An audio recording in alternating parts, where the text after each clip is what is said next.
উনি হচ্ছেন আমাদের সর্বশ্রেষ্ঠ প্রধান বা গুরু।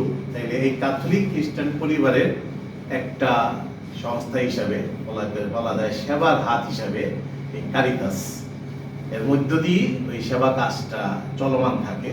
বিশেষ করে আমাদের ক্যাথলিক পরিবারের পাশাপাশি সবার জন্য, সব মানুষের জন্য এই কারিতাস করা হয়েছে।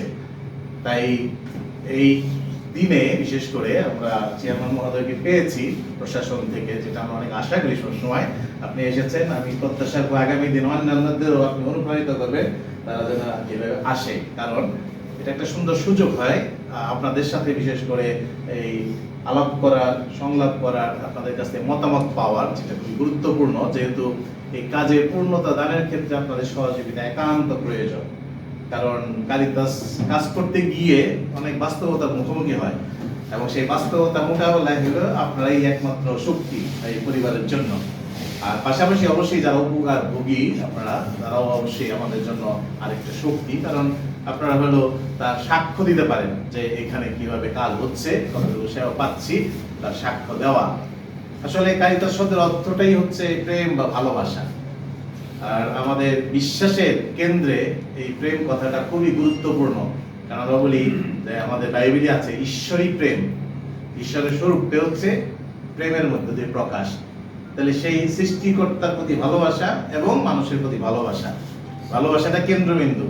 আর এই ভালোবাসাটা যখন আমি মানুষের প্রতি করি তখন সৃষ্টিকর্তার কাছে সেটা পুরস্কার হিসেবে যায়, তার সাথে সংযোগটা তৈরি হয়। আর যখন আমরা সৃষ্টিকর্তাকে ভালোবাসতে পারি তখন আপনা থেকেই মানুষের প্রতি আমাদের হাত প্রসারিত হবেই, সেখানে হৃদয়টা বড় হয়ে যায়, তখন হাত প্রসারিত হয়, বিশেষ করে তাদের প্রতি যাদের নাকি শূন্যতা রয়েছে, অভাব রয়েছে, কষ্ট রয়েছে। আর সেজন্যই এই কারিতাস যেহেতু একটা প্রেমের পরিবার, তাই তারা সেই ভালোবাসার শক্তিতে, সেই স্পিরিট চেতনা নিয়ে এই সেবা কাজগুলি করে থাকে।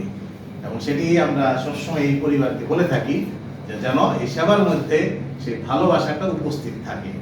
যেটুকুই করা হয় সেটা যেন দরদ দিয়ে, অন্তর দিয়ে, আন্তরিকতা দিয়ে, সম্মান দিয়ে, মর্যাদা দিয়ে যেন সেটা করা হয়, যেন মানুষ তার মধ্যে বুঝতে পারে যে না, তাদের প্রতি মানুষের পাশাপাশি এই সৃষ্টিকর্তা একটা ভালোবাসা আছে বা দয়া বা দৃষ্টি আছে, সেটা যেন বুঝতে পারে। সেটাই আমরা চেষ্টা করি তাদের মধ্যে দিয়ে করতে। আমাদের উদ্দেশ্য তো সেটাই।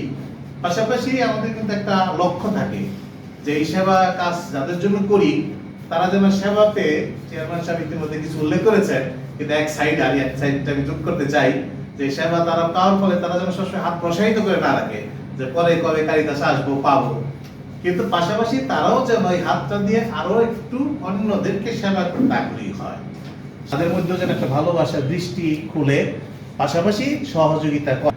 কিন্তু অন্তত পক্ষে আমার যদি একটা গাছের লাউ হয় যে নাকি পাই, এবং এইভাবেই করার খুব বেশি কিছু না, পাশের জন্য দেই, সেই জন্য যে পাই নাই তার একটা কষ্ট আছে, ঠিক আছে, আর কিছু না করি একটা ছোট্ট জিনিস আমার গাছ থেকে তাকে দিলাম, সেটা কি গায়ে রাখবে না কিন্তু বেশি, কিন্তু করতে পারি। কিন্তু ওই আমারও দায়িত্ব আছে অন্যদের জন্য করণীয়, বিশেষ করে যখন আমি দেখি আমার কিছু আছে আরেকজন হয়তো একটু পাওয়ার দাবি রাখে, কারিতাস তো সবারটা পূরণ করতে পারবে না, কারণ আপনারা জানেন এবং শুনেছেন যে এটা হচ্ছে একটা প্রজেক্টের মধ্য দিয়ে আসে। এটা না যে আমাদের গাছ আছে, গাছ ছাড়া দিয়ে পরে দিয়ে আসি না তো। সুতরাং এই যারা নাকি পিছনে দাতা, তারা যদি না দেয় কারিতাস অর্ধেক রাস্তায় গিয়ে, তেল যদি না থাকে না, ভোট অর্ধেক রাস্তায় গিয়ে দিন থেমে যাবে, ও আর যেতে পারবে না।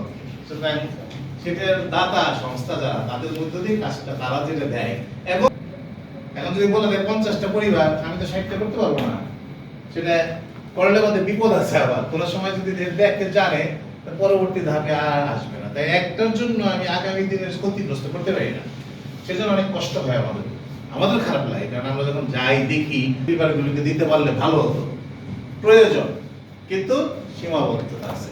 তাই সীমাবদ্ধ যে বাজেট পুরো পাই নাই, অর্ধেক পেয়েছি, তাহলে অর্ধেকটা অন্তত পক্ষে করি এইভাবে। তাই যিনি এখানে আছেন আপনারা এই ক্ষেত্রে অনেক সহযোগিতা করতে পারবেন আমাদেরকে, বিশেষ করে কারিতাসের কাজের ক্ষেত্রে, যে স্বচ্ছভাবে, জবাবদিহিতামূলক ভাবে কিভাবে আমরা এই প্রান্তিক জনগোষ্ঠী, অর্থাৎ যারা সবচেয়ে বেশি ক্ষতিগ্রস্ত হয়েছে, তাদের মধ্যে কিভাবে যাওয়া যেতে পারে, অনেক সময় হয়তো সামনাসামনি বলা কঠিন হয়, আপনারা যেহেতু প্রশাসনে আছেন, আপনাদের অনেক সহযোগী ভাইয়েরা রয়েছে, তাই তাদের মাঝখান থেকে সেটা কঠিন হয়, কিন্তু এই মানুষগুলি থেকে দৃষ্টি দিয়ে কিন্তু বিষয়টা বাইরে না গেলেই ভালো। তাহলে এইভাবে আপনারা কিন্তু সহযোগিতা করতে পারেন, কারণ আমরাও অনেক সময় করতে গেলে অনেক সময় কোনো না কোনো ভাবে প্রভাবিত হতে পারি। আমরা কালিদাস পরিবারকে বলে থাকি এবং আমরা বিশ্বাস করি কালিদাস পরিবার ভাই বোনেরা সেইভাবেই সেই লক্ষ্যে কাজ করে যাচ্ছে। তাই সেইভাবে থাকে 60 টাকা আরেকজনের জন্য খরচ করতে পারবেন না, কষ্ট হবে না কিন্তু। আর কিছু না হোক 60 টাকা দিয়ে 1 কেজি চাল কিনে যদি দেন বা কিছু কিনে দেন, তারা খুশি হতে পারবে। 1 কেজি ডাল কিনে দিলেন, আমি পেয়েছি তুমি পাও নাই, ঠিক আছে আমি 1 কেজি ডাল তোমার কাছে দিলাম, দিলে কিন্তু খুব ক্ষতি হবে না আমার। কিন্তু এইটি বলে দেয় যে আমি সেটা পাওয়ার ফলে কৃতজ্ঞ সৃষ্টিকর্তার প্রতি, এবং সেই কৃতজ্ঞতার অন্তরে আমিও কিছু ত্যাগ করতে প্রস্তুত, যেন আমার ভাই যে এই মুহূর্তে কষ্ট পাচ্ছে, সে পায় নাই, শূন্য, সে অল্প একটু পেল। দৃষ্টি রাখবো এবং সামনের দিকে যাবো। আর ইতিমধ্যে কয়েকটি বিষয়, বিশেষ করে কেন্দ্র থেকে যারা এসেছে তাদের সামনে তুলে ধরা হয়েছে, আমার মনে হয় যথেষ্ট পরিমাণে তুলে ধরা হয়েছে। তবু আমি বলবো যেন এই খালি দুর্যোগে বন্যা না, আরো একটা বড় ক্ষতি করেছে মানুষের, বড় বড় শিলা এবং ছিদ্র করে দিয়েছে। আমি দেখলাম কিছু পরিবারের চাল, ওইখানে আর চাল নাই, বাস করাই কঠিন, বিশেষ করে বয়স্ক থাকে আমাদের দিকে, বিশেষ করে এই এলাকা, যেহেতু আমি সিলেটের কথা বলি, ঠিক না চেয়ারম্যান সাহেব, যে যার অঞ্চলের কথা বলে, সুতরাং সেজন্য আমার সিলেটের কথাই বলতে হয়। এখানে হাওয়াও আছে, বাগানও আছে ও পাহাড়ও আছে, তাই সব দিকেই আমরা সেভাবে যেমন দৃষ্টি রাখি, কারণ ক্ষতিগ্রস্ত যখন হয় তখন মানুষ, বিশেষ করে সাধারণ মানুষগুলি কষ্ট পায়, বেশি ক্ষতি হয় না, কিন্তু যারা দিন মজুর প্রতিদিন থাকে তাদের কষ্টটাকে কমানোর জন্য কিছু করা দরকার পড়ে তখন আমাদের। আমরা সেখানে আমরা যেন ট্রেনের হয়ে উঠি, অনেক মানবীয় হয়ে উঠি, আর ওই ক্ষেত্রে যেন আরেকটু দৃষ্টি দেওয়া হয় যে এগুলি কিন্তু আর ভালো অবস্থায় নাই। সুতরাং এগুলো যদি ভালো না থাকে, মানুষ আগের যুগে ফিরে যাবে তখন। তাই মানুষের এই আগের যুগে ফিরে যাওয়ার প্রবণতা চাইতে বর্তমানের মধ্যে যেন থাকতে পারে, সেইভাবে দৃষ্টি করে উদ্যোগ নেওয়া, সেইভাবে যেন দাতা গোষ্ঠীদেরকে কোনোভাবে তাদেরকে বোঝানো বা সেইভাবে তাদেরকে অনুপ্রাণিত করা, যেন এই সমস্ত কাজে তারা এগিয়ে আসে। এবং প্রয়োজনে তারা যদি আমাদের এখানে এসে একটু ভিজিট করে তাহলে মনে হয় আরো বেশি তারা বাস্তবভাবে উপলব্ধি করতে পারবে। তো দৃষ্টি রেখে এই কাজগুলি করা হয়, এবং বিশেষ করে কিছু বাড়ি ঘরের সংস্কার করা যায় কিনা, বা নতুন করে কিছু বাড়ি ঘর প্রজেক্ট করে আনা যায় কিনা, কারণ আমাদের হাওরে বলি, বাগানেও বলি, অনেকে বাড়ি ঘরে আসলে পূর্ণ অবস্থা, বলা যাবে না যে আসলে থাকার মতো অবস্থা আছে অনেকের। তাই ওইখানে যদি যে কটাই পাওয়া যায়, এখন আমরা জানি যে একসাথে আমরা 1000 পাবো না, যে কটা পাওয়া যায় সেই যদি আমরা আনতে পারি, একটা সার্ভে করে একটা ধারণা নিয়ে মোটামুটি সর্বোচ্চ যেভাবে যদি আনা যায়, তাহলে আমি মনে করি সেটা আরো ভালো হবে। আর অন্যান্য কিছু বিষয় ইতিমধ্যে বলা হয়েছে, সেদিকে আমি বলবো দৃষ্টি দিতে, এবং আপনাদের অনুরোধ থাকবে, চেয়ারম্যান সাহেবের প্রতি অনুরোধ থাকবে, অবশ্যই আপনাদের অনেক করণীয় আছে, আমাদেরও চেষ্টা থাকে আপনাদের হাতকে শক্তিশালী করার। তাই আমাদের অনেক সময় অনেক ক্ষেত্রে সহযোগিতা লাগে, যেমন কারিতাস একটা প্রজেক্ট করতে গেলে অনেক সময় চেয়ারম্যান বা স্থানীয় প্রশাসনের কিছু সহযোগিতা প্রয়োজন পড়ে, ওই ক্ষেত্রে যেন আমরা সহযোগিতা পাই। কি করে যারা আছেন এই ক্ষেত্রে আমাদের সহযোগিতা করবেন, আমরা একত্রে যদি যাত্রা করি, আমি বিশ্বাস করি যে আমরা এই সবকিছু ঊর্ধ্বে উঠে সুন্দর কাজ করে যেতে পারবো। এটি রাখি যে যেন অনেক দাতা ভাই বোনেরা এগিয়ে আসে, তাদের হাত প্রসারিত হয় আপনাদের সহযোগিতার জন্য। তাই আপনারা প্রার্থনা করবেন, দোয়া করবেন বেশি করে, কেন যেন এই পরিবার তাদের কিন্তু অনেক কষ্টের মধ্যে দিয়ে যেতে হয়, আমরা আসলে এদের কষ্টটা বুঝি না, কিন্তু তারা যখন যায়, আমি যদি একটা জায়গায় গিয়েছি, দেখেছি যে কতখানি কষ্ট হয়, সহজ না সবসময় এগুলি নিয়ে যাওয়া আসা করা বা দৌড়াদৌড়ি করা, সময় মতো করা, এগুলো অনেক কঠিন এবং অনেক খাটতে হয়। সেজন্য এদের অনেক সহযোগিতার প্রয়োজন পড়ে, এবং তারা অনেক ভালোবাসেন। আর এই ভালোবাসার বন্ধন যদি হয়, তাহলে আমরা একটা মানব পরিবার রূপে, একটা মানব সমাজ হিসাবে সুন্দরভাবে বাস করতে পারবো এই দেশে। যত অন্য সমস্যা যদি থাকুক না কেন, যে সমস্যা বলেছেন রাষ্ট্রের বর্তমান বাস্তব অবস্থা, আমরা যদি ভালোবাসায় বাস করি, ওই সমস্যাগুলি আমাদের গায়ে বেশি লাগবে না, খুব বেশি আমাদের আক্রান্ত করবে না। দেখা যাবে আমরা ঠিকই চলছি, সুন্দরভাবে চলছি। আর ওইখানে কিছু সময় আমাদের পরস্পরকে সাহায্য করতে হয়, যেমন যেখানে এফেক্টেড হয়েছে ওই জায়গাগুলিতে অনেক সময় গ্রাম সম্মিলিতভাবে ছোট ছোট উদ্যোগ নিতে পারে, বড় উদ্যোগ দরকার নেই। একজনের জমিতে যদি কিছু হয়তো আমরা বীজ বা রোয়া লাগাবো, 5 জন মিলে একটু সাহায্য করলাম, কারণ ওইখানে খরচ করতে গেলে কামরা নিলে পয়সা লাগবে, তাহলে একজন কিভাবে একত্র করতে পারি, কারণ আমরা যেহেতু পেয়েছি আমি কিছু দিতে পারি কিনা, যদি আর্থিক কিছু দিতে না পারি, জিনিস দিতে না পারি, অন্তত একবার শ্রম তো দিতে পারি।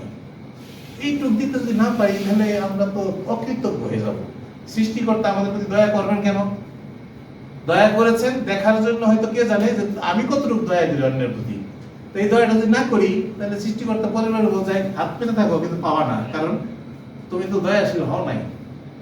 সেই জন্য ওইটুকু তো করতে পারি। তাই আমরা চিন্তা করবো এইভাবে, যারা আমরা উপকার ভোগী, আমরা কিছু করতে পারি কিনা। আমাদের যা আছে, টাকা না থাকুক, জিনিস না থাকুক, কিন্তু আমি পাশে গিয়ে শ্রম দিয়ে অল্প একটু কিছু করতে পারি কিনা। হয়তো আমার 3টা চারা আছে, একটা চারা দিলাম তাকে, কতভাবে করা যায়, আমি জাস্ট উদাহরণ দিচ্ছি। আমরাও প্রত্যাশা রাখি সেইভাবে আপনারা সহযোগিতা করবেন। এমনকি কারিতাস পরিবারকে আপনারা সহযোগিতা করতে পারেন। আপনাদের যদি এখন মনে করেন যে ক্ষেত আছে, ধান হইলো, আপনি এখন ধান উঠানোর পর 5 কেজি চাল দিলেন না, কারিতাস পরিবারকে, সমস্যা আছে?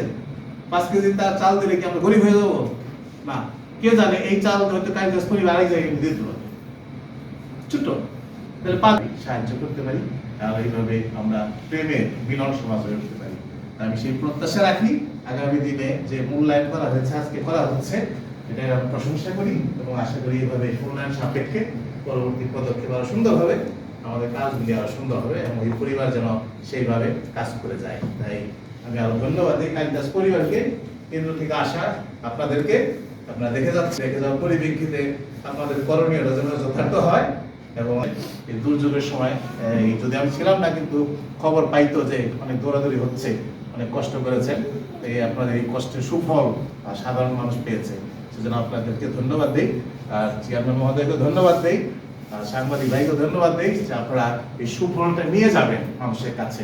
আর ওইখানে অবশ্যই আমরা চেষ্টা করবো যতটা সততার সাথে এবং জবাবদিহিতামূলক ভাবে আমাদের কাজগুলি করে যেতে, সবার প্রতি ভালোবাসা রেখে। তাই সর্বোপরি আপনারা যারা উপকার পেয়েছেন আপনাদেরকেও ধন্যবাদ দেই। আপনারা দোয়া করবেন আমাদের জন্য, কারিতাস পরিবারের জন্য এবং অবশ্যই সব মানুষের জন্য, কারণ আপনাদের মতো আরো অনেক ভাই বোন আছে এদিক ওদিক যারা হয়তো এই উপকার পাচ্ছে না বিভিন্ন কারণে বা সেই সুযোগের মধ্যে আসেনি।